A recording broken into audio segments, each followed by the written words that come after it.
শিশুর গায়ের তাপমাত্রা খুব বেশি না কমে যায় এই দিকে লক্ষ্য রাখতে হবে। মাথা ও মুখ ঢেকে রাখলে তা শিশুকে উষ্ণ থাকতে সহায়তা করে। শীতে শিশুর পোশাকে বিশেষ নজর দিতে হবে, কারণ এই সময়ে ধুলাবালি বেশি থাকায় তা শিশুর পোশাকে আটকে থাকে, বিশেষ করে উলের তৈরি পোশাকে।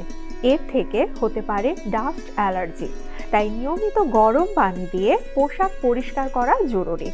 রোদের আলো পড়ে এমন জায়গায় খেলার ব্যবস্থা করে দিলে শিশুর শরীরে ভিটামিন ডি এর ঘাটতি যেমন পূরণ হবে, তেমনি রোগ প্রতিরোধ ক্ষমতাও বাড়বে।